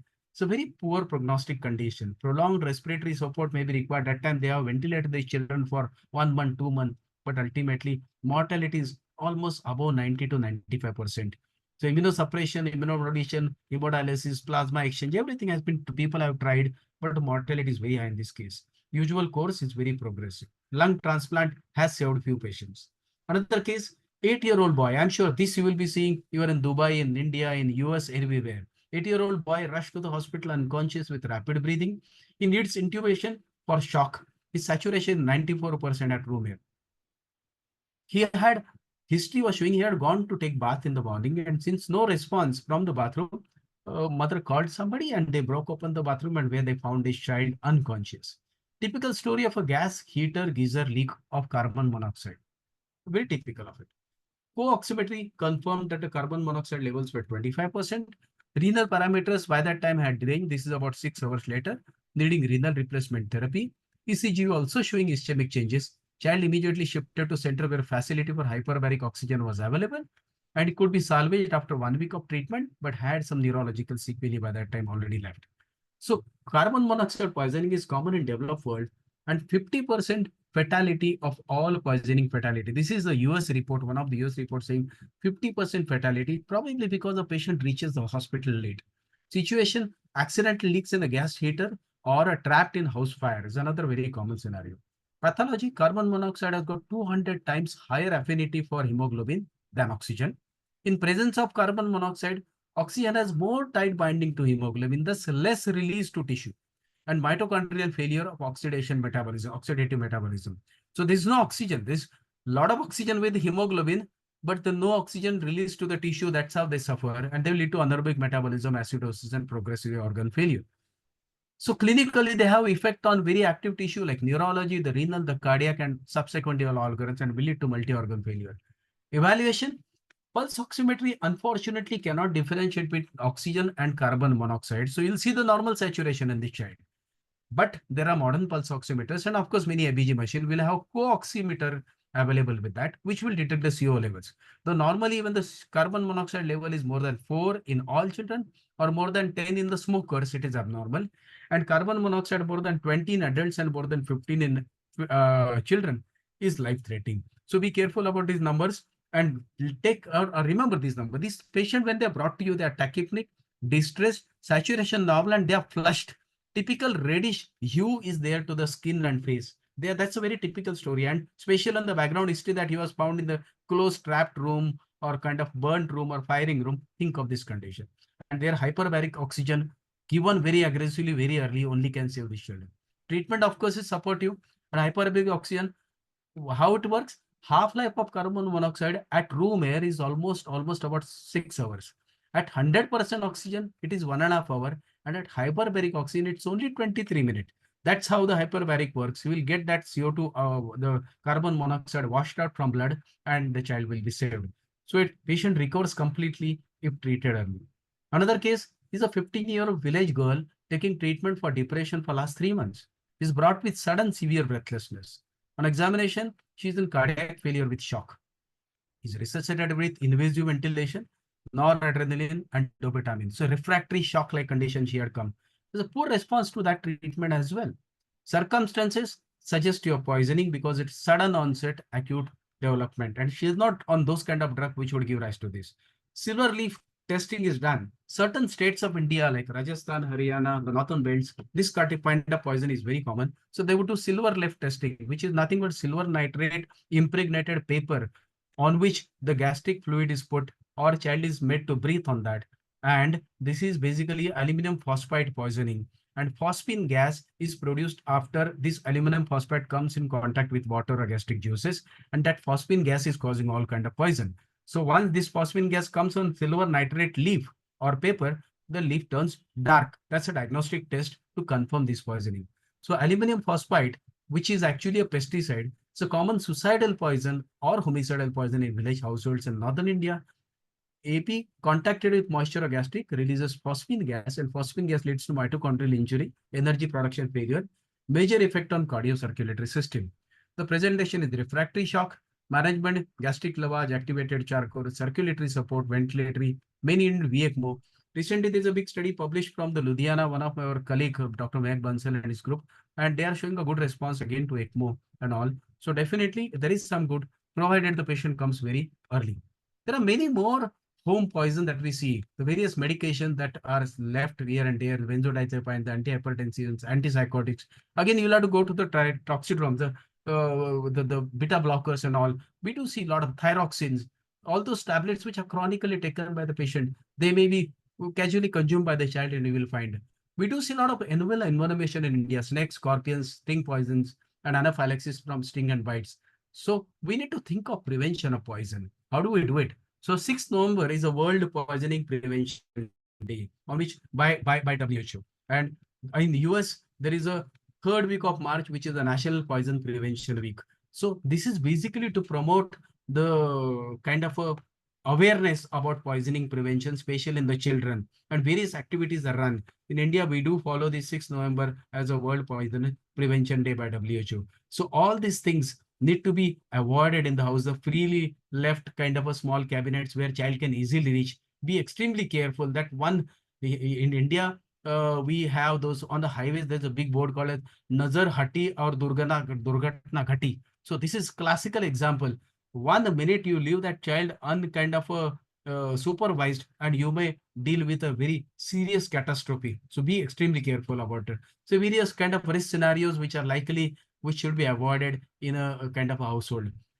Prevention of poison, as far as basic protocol, child-proof containers should be kept at home. Keep hazardous substances out of reach of the children. Do not store chemicals in containers instead of intended for consumption. So I just told you about the alcohol which is kept like that, or rather kerosene which is kept like that. Child and parent guidance is extremely important. The new parent should be guided, especially once the child crosses 6 months till maybe 5 years. That's the most vulnerable period. There, the whole household and all family members should be extremely alerted toward this possibility. And of course, in adolescents, psychiatric counseling, whenever required, is very essential. For the ER and ICU, may I suggest that they display the common toxidromes on ICU study board, the common antidotes and doses, contact number of poisoning control centers, and reference websites should be mentioned so that they can have early suspect, early diagnosis, and a pinpoint specific management. Not to forget the medico-legal issues. Poisoning is a notified disease and responsibility lies with doctor to inform the police, and written permission of parents or accompanying person countersigned by police personnel has to be taken for treating the victim. So certain interventional things need to be consented prior to doing those. Poison control centers, I'm sure Dubai also you must be having it. In India, we have got All India Medical Sciences. There's helpline numbers are there. The Madras in Chennai, there is in Mumbai, PD Hinduja Hospital as this. They will definitely help you out. We have had our personal experiences. When we are in trouble, we call them. If not immediately, within 1 hour, they will definitely call you back, guiding you how we can go, what other investigations, how we can manage it. So such kind of poison help centers are there in US. I'm sure Dubai also you must be having that. So that's very handy for that. So friends, to summarize, sudden unexpected appearance or deterioration of clinical condition, think of poisoning. In all poisoning, stabilization of ABC is most important initial step. Antidotes are available for very few poisons, and stabilization and support makes mainstay of treatment. Whenever antidote is available, give it upfront. And prevention is better than cure. So take care of your children, especially in that vulnerable age group, when you should be really preventing the poisoning. In a suicidal condition, do involve mental health experts in the management upfront and especially after discharge, so that to avoid the recurrence of this problem. Thank you very much. Thank you very much, Dr. Mahesh, for this excellent, informative talk. I would like to request all viewers to write their question and Q&A box. Now I would like to request Dr. Deepika, Dr. Kalpana, Dr. Diari to join the panel and start the Q&A session. Please. Dr. Kalpana. You're mute, Dr. Kalpana. Sorry, Doctor.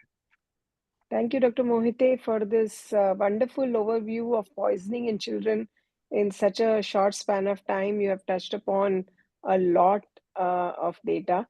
So thanks for that. I think till the viewers write their questions, we have a couple of questions, but we will encourage them to solve all their queries. We have two experts here today. I think some of the things would be a repetition of what has already been presented. So I'll request Dr. Deepika to comment on the, when do you really suspect a case of poisoning? I know Dr. Mohite has gone through it, but in your experience, what is most important? When should we suspect that this could be a case of poisoning? So, like Dr. Mahesh said, anything when a child was completely normal and has a sudden deterioration, unexplained, no history of fever at least preceding 1 or 2 days, just acutely they found, something like that he suddenly deteriorated, poisoning should be in the differential diagnosis. Now, it all depends on where you are practicing and all. Like in a village setting, it may be a different kind of a poison. In the city, there are different types of poisoning. And mostly nowadays we do get some history that the child was fine playing with the tablet box, or something is missing, has drunk something. May not be, like Dr. Mahesh said, that it may not be toxic, may not be, it may be some, suddenly they'll, nowadays we get a lot of cases like all the multivitamins come as gummy bears. Child has eaten all gummy bears, 50 tablets and all. So there Very you yummy. just have to observe. Yeah, it's very yummy in the tummy kind of stuff. So so most of them are not toxic kind of thing, but they do need some observation. So suspecting is either there is a history available or a doubt or some unexplained illness. And like obviously clinical examination will show you. Pupils are what, very, very helpful. And most people actually forget to monitor it. Yeah. Right. So basically a puzzling clinical picture. When you can't fit into a particular diagnosis, I think our antennae should go up that we are missing something. Could this be poisoning? Whether we have the history or not. Fine. So moving on to some of the questions from the audience. Dr. Rita wants to know, this is regarding a case of battery ingestion, the case that you presented, Dr. Mahesh. If patient comes after 12 hours of battery ingestion, what can be done?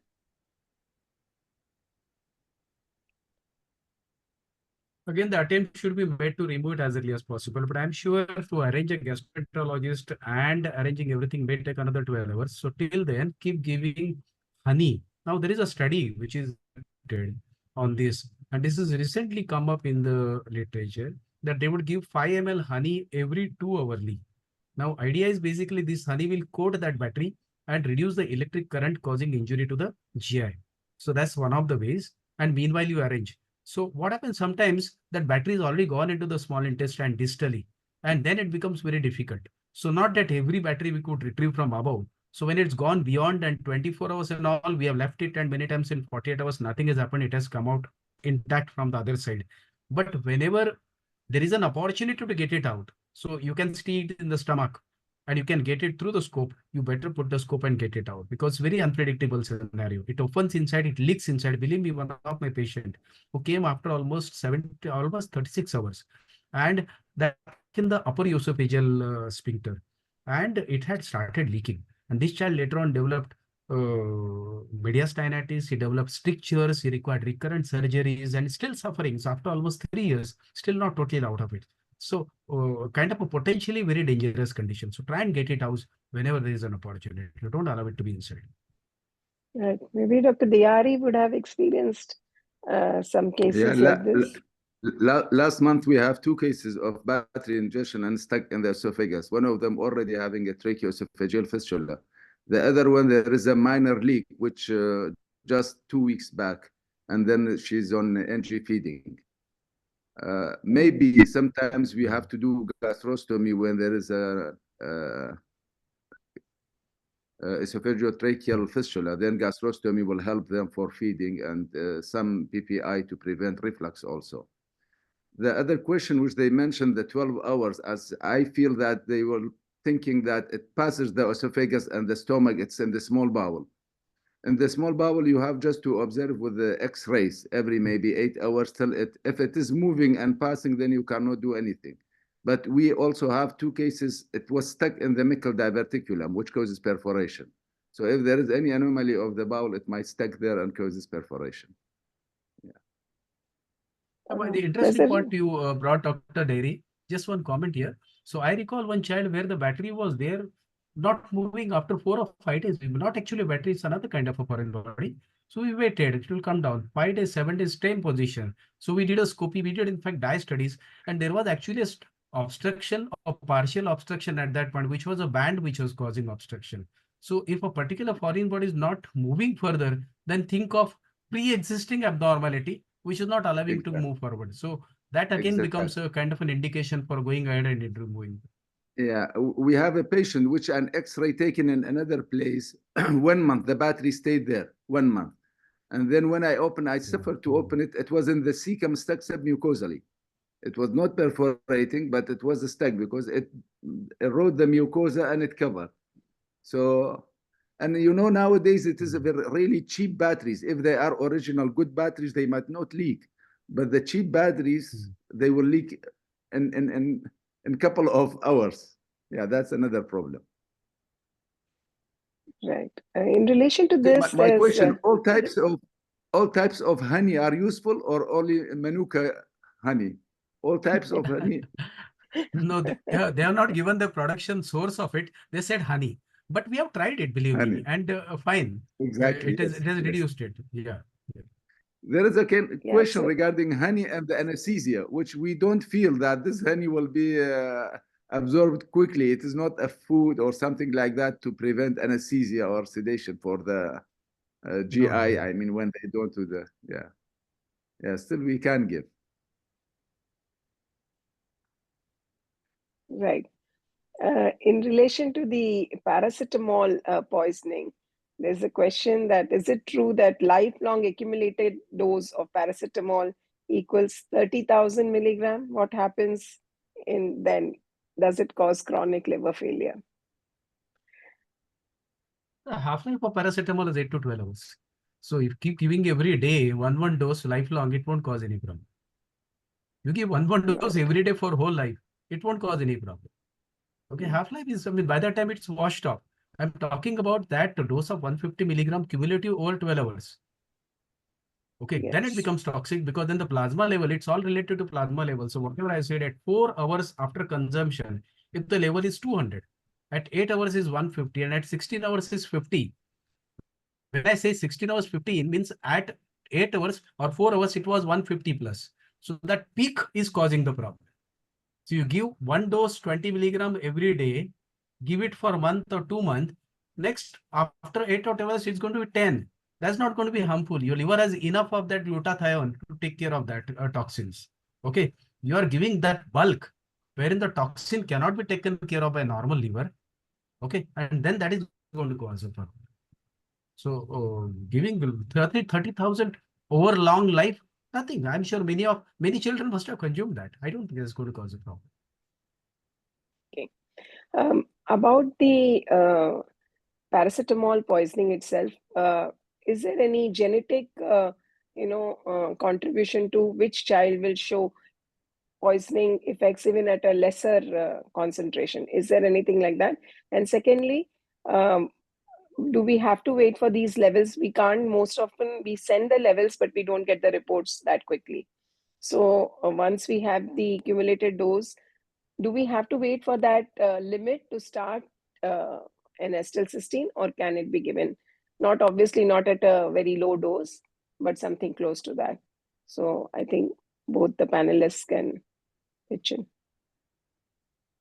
So basically, levels individual predilection is more of idiosyncrasy we talk about. So some child with 5 milligram will have a severe reaction, other with 50 milligram may not have. That's again nothing but the genetic predilection. But we really don't know something like that in paracetamol. But we have clinically seen some child does well with paracetamol for fever, and other child don't do well, and we give ibuprofen. So again, that's the genetic predilection. Whether that is extrapolated to toxicity, I don't know. There is no such report to my knowledge. And the second question, what you said? About the use of N-acetylcysteine. Do we wait for the cumulated level? No, or, not at all, not at all. What it is, once we get the cumulative calculated dose above 150 milligram in last 12 hours, we start treating. We don't wait for the toxicity signs to manifest. And believe me, till last 3 or 4 years in Mumbai city, these paracetamol levels were not freely available. It was very difficult to get. So we used to treat clinically. So I want to add one more point is that, okay, apart from the genetic predilection, suppose the child is on any other medication, anticonvulsants like valproate and all, they are more prone for hepatic toxicity. So maybe those Absolutely. children, yeah.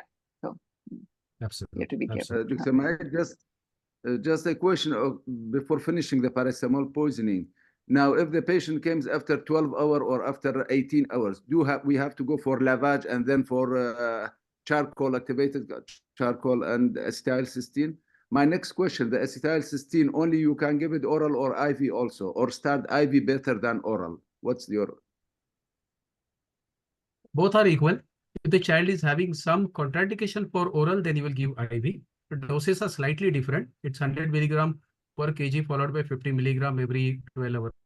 In case of oral, it's 170 milligram first dose or 140 milligram first dose followed by 70 milligram every 4 hourly. Total 17 doses. Idea is to cover over 72 hours. So 18 doses over 72. That's one. As far as what you said, second one, paracetamol, after 12 hours. So your gastric aspirate is not effective after 4 to 6 hours. Your gastric stay time is not more than 2 hours normally. So gastric aspirate not, but charcoal, yes.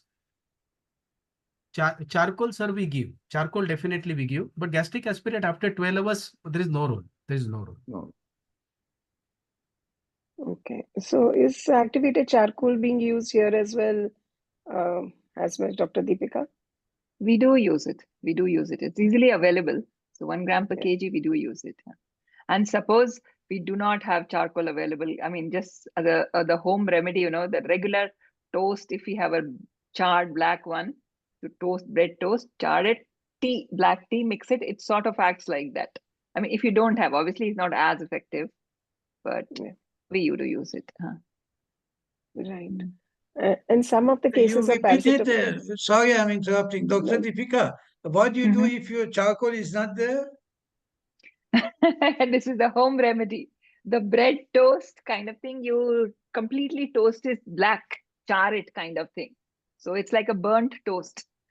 And powder it, mix it in black tea kind of thing, tannin and mix it and give it. It also, basically the function is absorption.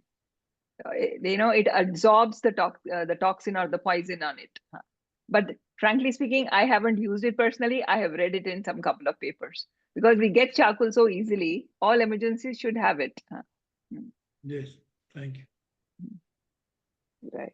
There is a question. Any role of activated charcoal in kerosene poisoning, especially in large doses? Hydrocarbons are contraindicated, sir. I gave the chemical. In the chemical mnemonic, H is hydrocarbon. So hydrocarbon, it's not useful at all.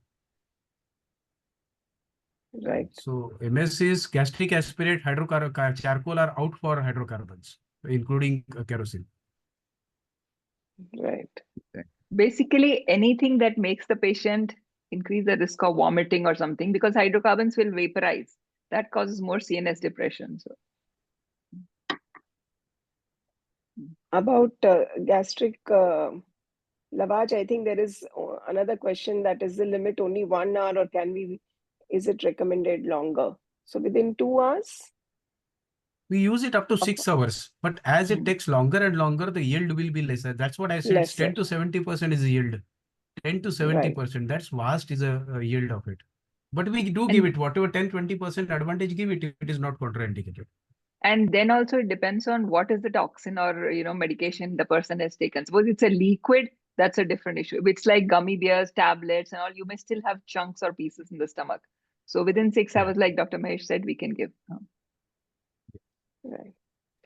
Dr. Sharif wants to ask that some doctors give milk or raw egg if they suspect that the child has had acid or alkali poisoning. Is it correct to do so? No evidence. No evidence. Okay. There is Dr. Abdusalam Rahmani from Afghanistan. He is asking which plant's ingestion produces mucosal or pharyngeal and even facial edema. Plant. Not Yes. aware of such. In Unless it's that, angioedema. I would like to take the permission.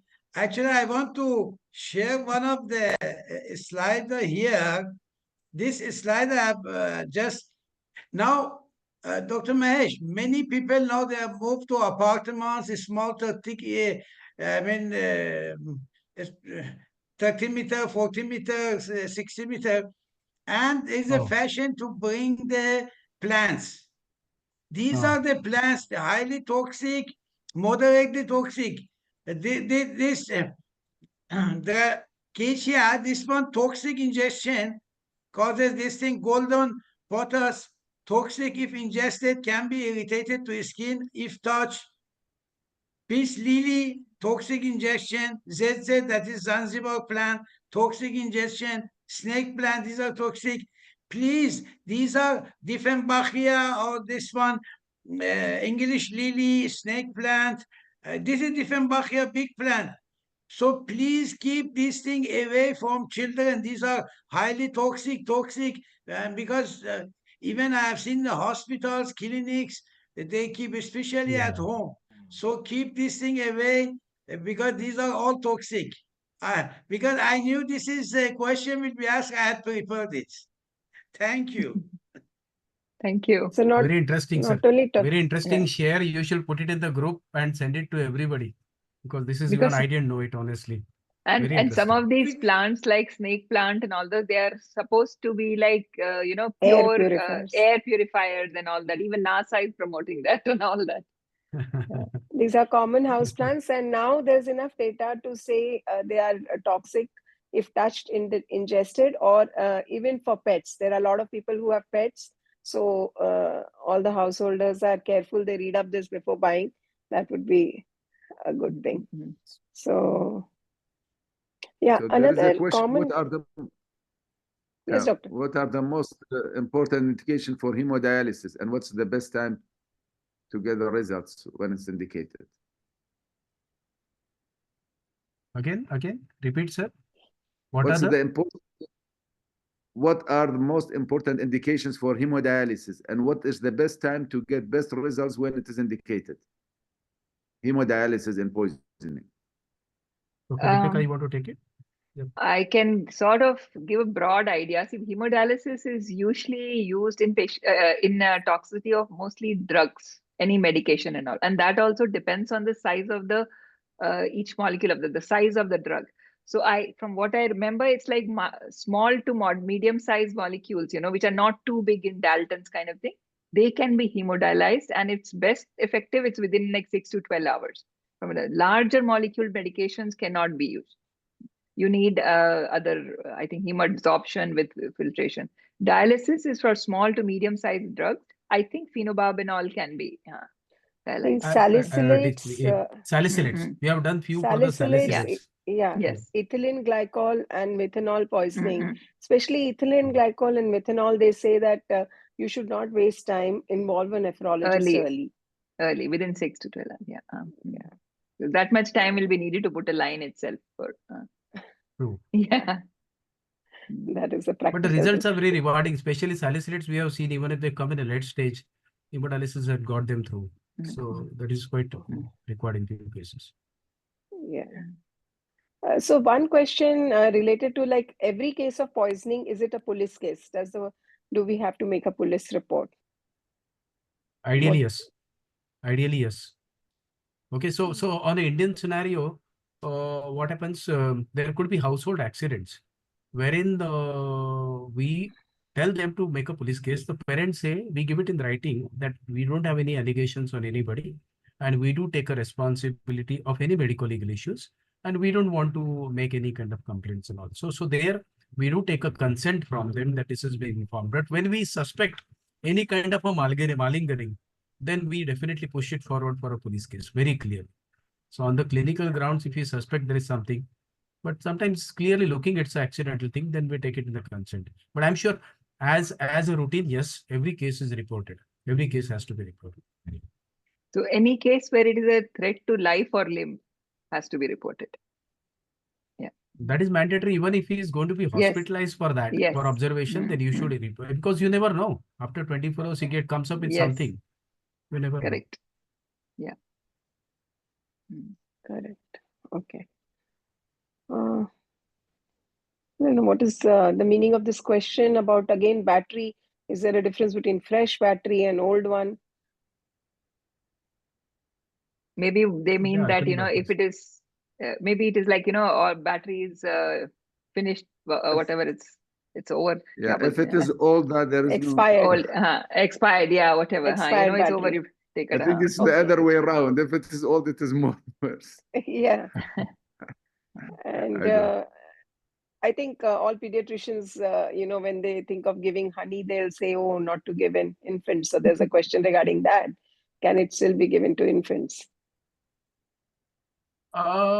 We have heard a lot about this honey-related, what is that? Botulism. Botulism, Botulism. right? But Dr. Deepika or me, we have worked in India. Dr. Kalpana, you also No. worked. So when was the last case of botulism I have seen? Not a single in last 20 years, believe me. So We it is had one overhyped. suspect. So on a We had yeah. one case. So One what I'm saying is, suspected. if it is that rare, but on a medical ground, honestly, I don't recommend honey at all to any child below 1 year. But this is the ideal case where it should be given. See, basically, if Right. the honey has, a lot of bubbles and all that, that's when you suspect that there is some contamination with Clostridium or something like that. Contamination. Otherwise, regular honey doesn't have Clostridium mixed in it. So it's quite safe. Yeah.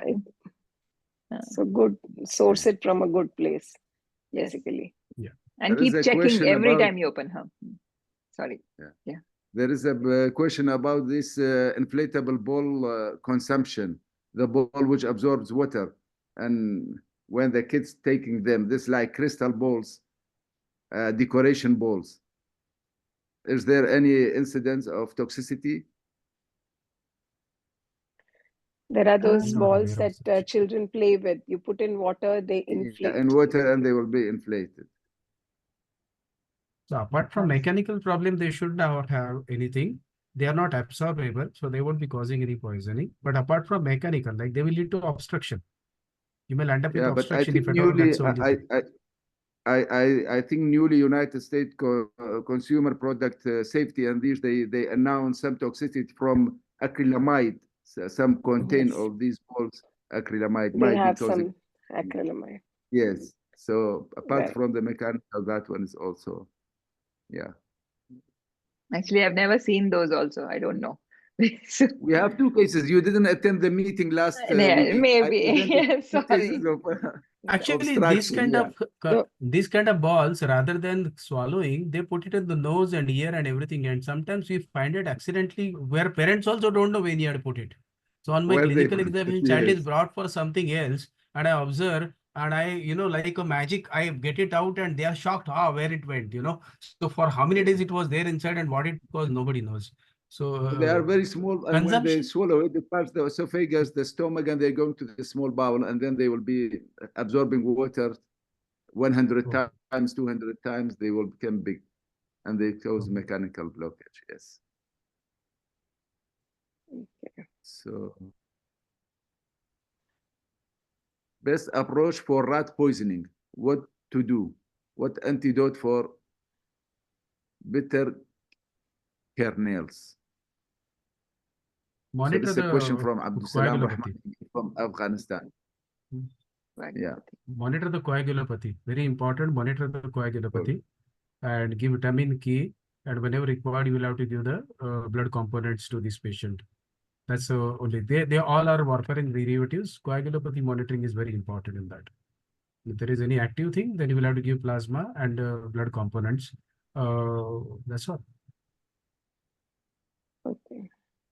Dr. Batul wants to ask, should we make the child drink water in case of caustic ingestion because lavage is contraindicated? And what about whole gut irrigation in such cases to encourage rapid removal of the ingested liquid? Caustic ingestion is a very tricky thing. The first challenge is if there is any airway compromise. Most important, I'm telling you, I saw one child who was brought after about 4 hours to me. Some chemical factory owner who used to store the caustics at home, and child consumed, and immediately they went to a nearby pediatrician. He said nothing will happen, go home. And after 4 hours, child was literally gasping to me, and we could not intubate. We had to do a tracheostomy. So first is the airway protection. Second, giving water, giving gastric lavage, taking that quantity orally is very difficult. And whole boil gastric lavage invariably is done through putting a feeding tube through that. Now, blindly putting feeding tube in a caustic is another big blunder. It's an absolute risky thing. Never do that. Okay, so even by guidelines, the scopy is to be done after 24 hours, not immediately. So for caustics of any kind, no feeding tube. Oral intake liquids, okay, you can give milk, you can give water, but not to irrigate it, just a feeding that you are doing, and just wait and watch and monitor the airway compromise in first 24 hours, most important. After 24 hours, arrange for a scopy, check the level of injury to the intestine, which is graded as grade 1, 2, 3, A and B.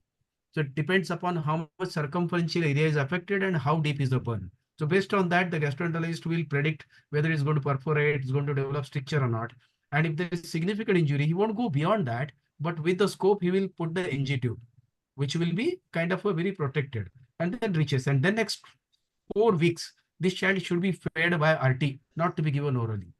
After 4 weeks, you do a dye study, check the level of obstruction. If it is already developed stricture or something, then start dilating. So dilatation is not to be done within first 4 weeks, because that window of 48 hours to 4 weeks is most dangerous for developing perforations, mediastinitis.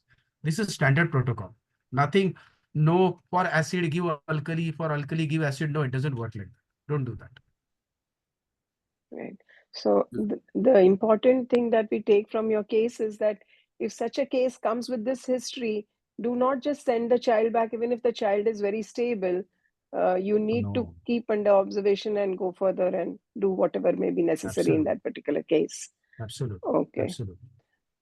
Dr. Ajmal Kadir has asked about iron pill poisonings can be difficult to detect due to the late onset symptoms and liver failure.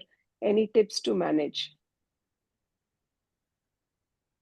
Again, for iron, you would need to check the levels, because the liver toxicity happens later. On first initial symptoms will be just some vomiting, nausea, maybe some GI symptoms. Then after some time, they sort of get a little better, and then liver toxicity happens, hepatotoxicity. So we do need to check the the serum iron levels kind of thing. And if the levels are rising, based on that, we decide whether we need to give any chelating agents or not. Yeah. Right. So just stepping back, there were 2 questions on rat poisoning. And like you said, the coagulopathy has to be monitored. Dr. Sunil Puvani, he's also an intensivist, has written that supportive care, dialysis in cases of renal failure and ECMO are important. They may be, they may save the child in severe cases. Should I say something here, Dr. Kalpana? Dr. Yes, Bhuvan is the okay. president of Indian Association of ECMO. Absolutely. So he's an authority on this. He's a ECMO expert. I know Sir Sunil Puvani, sir. He's a very senior person, probably one of the most seniors in the ECMO field. So I'm sure what he says is right. Maybe we should have a session on that, Doctor. Yeah, there are 2 questions regarding mercury poisoning, accidental Yes. mercury poisoning. So one is that if a thermometer breaks and the child Yes, ingests mercury. I don't have much experience with this, honestly. I've never seen something which is there. But again, charcoal doesn't work, being a heavy metal. And whole bowel irrigation will be there, and then monitoring for the long-term toxicity. Beyond that, I don't think there is any specific management recommended. But honestly, I don't have much experience with this. Dr. Deepika? I mean, most often if a little bit of mercury goes in, usually we don't do anything. Yes. But then large amount of mercury, I also don't know. Never faced such a big thing. Usually thermometer breaks or a little speck will go in and nothing much. I You're think more worried some about the glass injury chelating than the mercury. agents. But hardly any, I mean, I've never seen it, so I can't really say. I think the literature does talk about some chelating agents, just like in Also, mercury poisoning. yeah, that depends on the amount also, right? Yeah. Amount of iron, mercury Chelating ingested. agent we took more in the iron and lead poisoning. Lead Yes. poisoning is a big challenge world over. So that is where mercury, honestly, we don't see that many cases of that. Lead poisoning, yes, it's a big problem in certain geographical areas. There is a question Where, also about yes. poisoning. Yeah, Yes. was a question. If accidentally given iron sucrose overdose more than 26 mg per kg, shall we give desferoxamine? Again, iron sucrose you're talking about they're talking about as an IV thing? I think that's probably Yeah, about that. yes. So the thing is that, again, it depends on the levels of the iron. The blood iron levels are increasing more than 300 this is microgram per deciliter. Or then we keep monitoring. The symptoms will happen after 300. But after 500 only, we sort of give chelating agents. But nowadays, usually newer products of IV preparations, for anemia have come, which are different iron salts. Very complex names of those. And those are much safer. They are a single dose thing. And toxic dose usually is considered when it gives more than 60 mg per kg. More than 60 mg per kg. Even for IV. Kalpana, shall I tell you? Shall I tell you one thing on this? As Dr. Saurabh said in the initial part, it's all about dose of a particular object. And anything that you give in medicine in surplus is going to be a poison. And as an individual, it's impossible to keep track with every poisoning here. So you have reference books and every patient gives you enough time to go back, read, or get a consultation with this. So as a matter of fact, as far as poisoning is concerned, everybody should understand airway, breathing, circulation, appropriate antidote which is immediately required. Like you said, chelator. Chelator is not something emergency antidote. We can use it after 8 or 12 hours, sometimes 6 hours. You get enough time. What is important, you can really discuss 100 kind of things. Here, I'm sure delegates are there from 10 countries and everybody may be seeing, like nobody must have seen aluminum phosphide, which I've seen in India.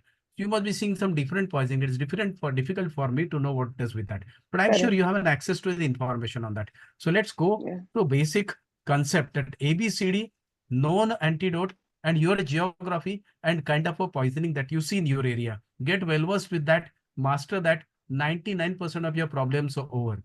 Beyond that, I'm sure rat poison, yes, we do see very rarely, but we see once in 2 years. And then I go back to the book and read again myself.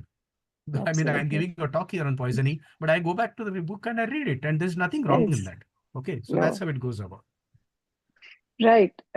So point well taken, doctor. I think your lecture was pretty complete.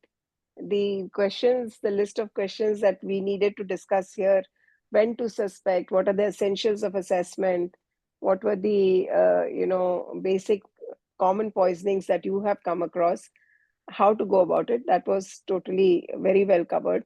Dr. Deepika, would you like to tell us locally, have you seen anything different here? You've worked in India and here. So maybe you can enlighten us or what are the common poisoning cases you get to see here? Here, India, we used to see more actually. Here, most often in the last 3 years, I've had paracetamol poisoning.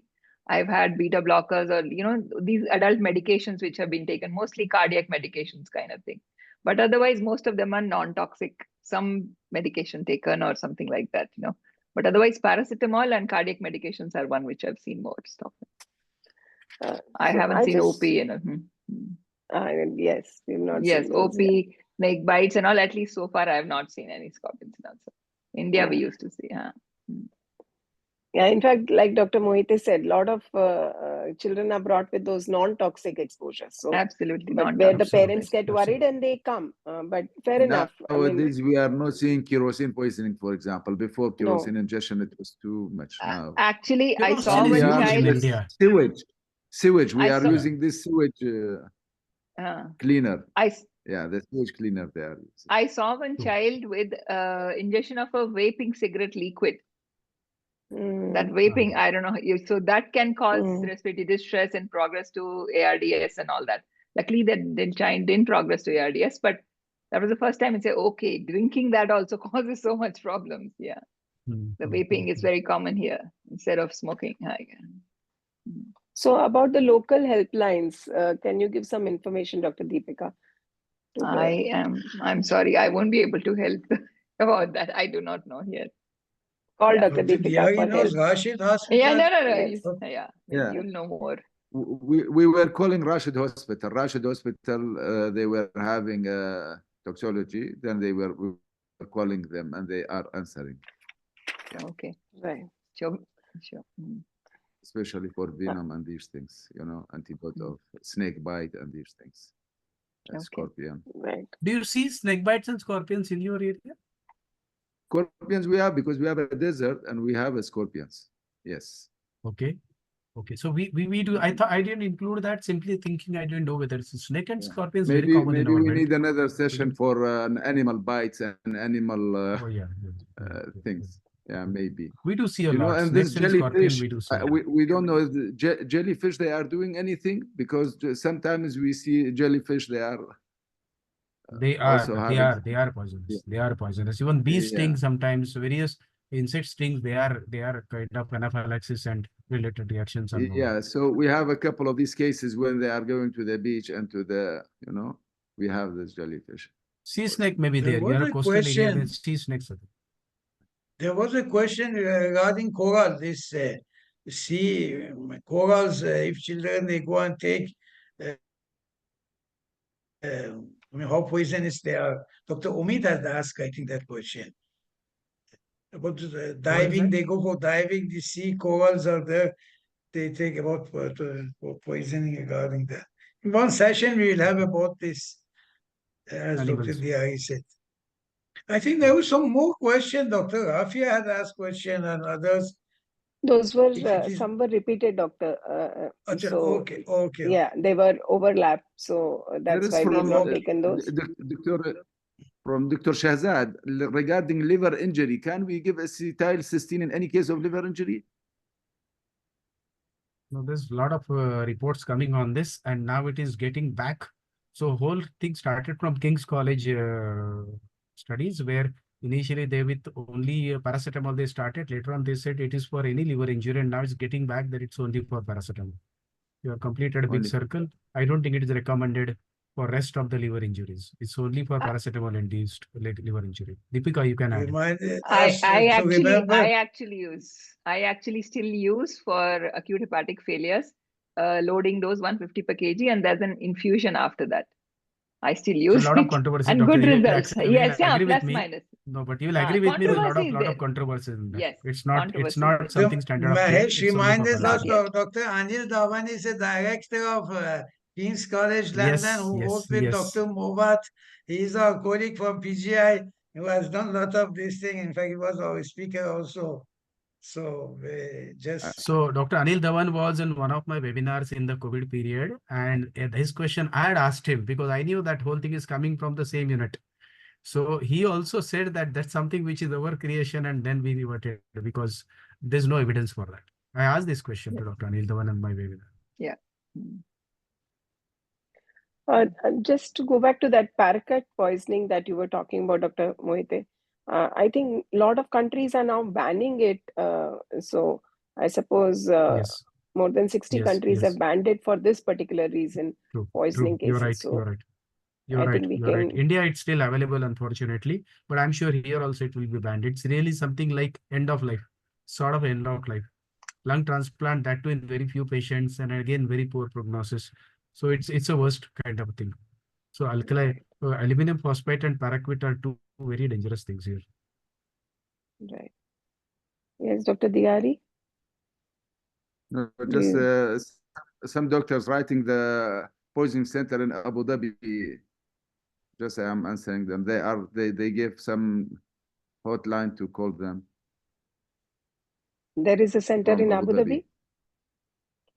Yes, I they are think writing it's that there is a center. in so. If Bukhari. anyone has any information about centers in different emirates, I think we encourage you to put it in Dubai Pediatric Club WhatsApp groups, Yes, our online groups, so that they can be easily accessible to everybody. As far yes. as we know, Dr. Dayari will agree, Rashid Hospital, and then basically we take the help of our pediatric intensivists in the city, and they guide us how to go about it, because every case may not be, Yes. you know, Centers which in I showed the PICs. phone numbers, I think AIMS and all, even they will help you till the time your centers are developed. So even you can contact them in your needs. This is one center in the US also. The helpline is available on internet where you can even contact them. So for an emergency, you can still, till the time you develop your centers, that can be definitely helping. AIMS center is well established for, I think, few decades now. Right. Hinduja is having a good center. Yeah. Okay. So There- somebody There's one mans that question center regarding 24 hours? just Yeah. he's They saying that take the calls the 24 hospital. hours. They are Okay. manned continuously. Yes. There is a specific poisoning treatment for oral hypoglycemic agents. Oral hypoglycemic. Yeah. But that will be more of initial symptomatic treatment, and depending upon the agent, you can have an antidote. That will have to check subsequently. But initially, obviously, we will be giving IV corrections as rapidly as possible. So but it depends upon which agent. Again, as I said, those agents are mainly accidental consumption of the tablet from the adult. Okay, so once they come in symptomatic hypoglycemia, the basic management of hypoglycemia will remain the same, the 0.5 to 1 gram per kg of sugar given in either 10% or 25% format, and then put on maintenance. And then you will be giving rest, the charcoals and gastric lavage and everything. And then if there is specific antidote available, we will be using. Perhaps same will be the principle in any accidental consumption of medication. You have got a beta blocker, then you will be having certain specific medication for that. Sometimes you get thyroxine tablet, suddenly 10 tablet consumed by the child. So you'll have to treat like a hyperthyroidism for a transient duration. So same thing here. If you have a specific antidote available to the things, it's okay. Otherwise, you'll have to manage it symptomatically. Sure. Yeah, I think there would be no I end to remember, I want discussing. to interrupt Dr. Kalpana. In India, we used to see the children with vomiting, they used to give them these medicines. After that, they used to come like meningitis. Even LPs were done on them. Repeated vomiting, metoclopramide, they No, used to give them. no, that's absolutely metoclopramide, domperidone. All of them are having central kind of Extrapyramidal. this things, extrapyramidal reactions. Okay, Extrapyramidal reaction. that's very common. And incidentally, their treatment is also antihistaminics. So if you have the Then it's antihistaminic Methionine, themselves cause it, and treatment is also same. Okay, it's again a symptomatic medicine. You can give benzodiazepines, you can give antihistaminics as a treatment for that, and symptomatic management, extrapyramidal reactions. Right. And Dr. Deepika would remember, sometimes we don't get the history up front. Adolescent girl, paracetamol poisoning. She did not reveal that she had taken the doses, and then we were Correct. wondering why the liver enzymes are so high, Yes. and the mother found a letter in her books. So Correct. that's how there was a delay, but then she was fine after that. So sometimes whenever we don't understand, we have to dig deeper, or we are lucky, pure lucky in this case, to have found that letter. So I think individual poisoning, like Dr. Mohite said, there's no end to it. We must look up the references, read up, and contact the centers. In relation to the general management and the principles involved, we've covered most of the things. Just a point, one point, role of ECG in poisoning cases. Roll ECG, up. doing an ECG. I know in an PICU setup, we do the monitoring and everything, but quite a few poisonings have an effect on cardiac system. So arrhythmias are very common. Unless you have arrhythmia clinically documented or an ECG monitors documented, or you have some electrolyte imbalances created out of the poisonings. Per se, a particular ECG abnormality is seen due to a pinpoint poison. Of late, I'm not recalling. Dr. Deepika, do you recall anything which is causing any ECG changes specifically? So it as part and parcel of PICU support and assessment of heart, yes. But specific any ECG changes, yes, QT intervals you can get in calciums, you can get potassium STT changes and That's all. what if But they you are part and suspect, yeah, if you suspect that yeah. there is some cardiac anomaly, low blood pressure, rhythm disturbances, bradycardia, something like that, maybe yes, metabolic. Right. But again, So again, the correlates. It's a very interesting thing which I recently read. The correlates of the electrolyte imbalances with the ECG changes. Like conventionally, we are taught that hyperkalemia will correlate best with the ECG, but believe me, the correlate scientifically is only 40%. So again, it's not that effective. So specific abnormality which on a ECG, so maybe complete heart block. You pick up something related to any drugs. Yes, possible. But I But often looking at don't the recall. looking at the ECG to diagnose a poisoning is, I don't think is possible. No, no, I mean, nothing it's not. specific. It's not to make a specific diagnosis. Literature says that it should be part of your assessment. Definitely, just like assessment. poisons can affect various systems, CNS, respiratory, cardiac, not to forget. That's what sometimes you may be surprised. So they say that it should be part of your initial assessment. Thank you very I would much. like to Dr. say Saurabh, do you something. have any questions? Yeah, I would like to say something. Like if a patient comes with pain abdomen, not very acute, say it is constipation unless proved otherwise, according to the surgeon.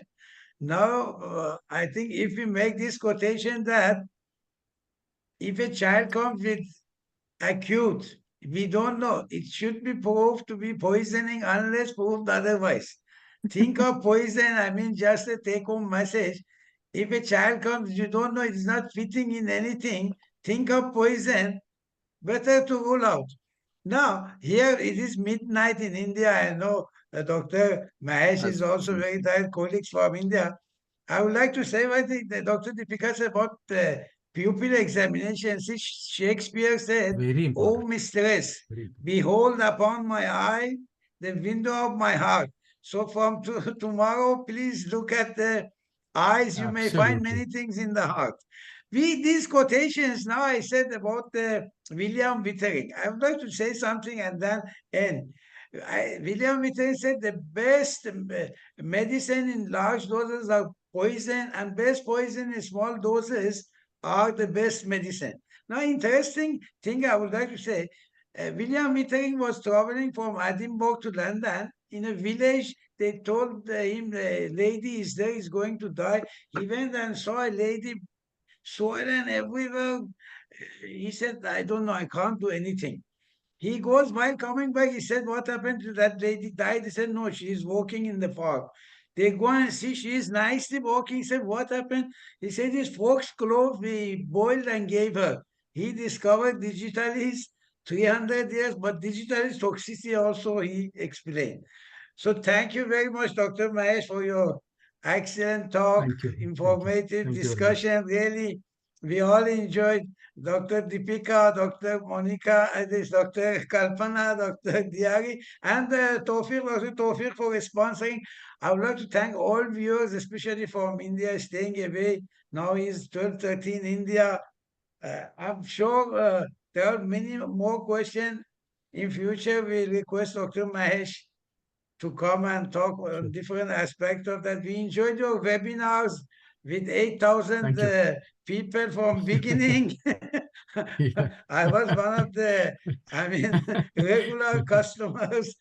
I would like to thank Dr. Bakul also, Yeah. that organizing all our colleagues there. Thank you very much. And I would like the final Thank you. notes, remarks, Dr. Mahesh, please. Thank you very much. I think we have done everything. Just to sum up, as you said, keep the poisoning at back of your mind in every unexpected sudden deterioration. It may be an old patient who may be suddenly deteriorating. Like as again, I recall all our teachings that come from our sir. So any acute or hyperacute presentation, unexpected presentation, sudden some systemic sudden deterioration, think of poisoning. Especially in the age group 1 to 5, think of poisoning. That's a take home. And again, don't worry about the antidotes. Hardly 25% of the poisons have antidotes. It's all about airway, breathing, circulation, stabilization, and support till the time he recovers. That poison which is taken has to come out from the body in some point of time. Give that time, stabilize, keep the patient alive till that time. Most of your patients will be sent through. Thank you, Dr. Deepika. Thank you, Dr. Saurabh. Thank you. Thank you. Thank you very much. Dr. Thank you. Kalpana. Thank you. Thank you, everybody. Thank you. Thank you very much. Thank you for the So opportunity. thank you all. See you in our next webinar. Thank you very much. Thank you. Thank you very Good much. night. Thank you. Good night. Good night.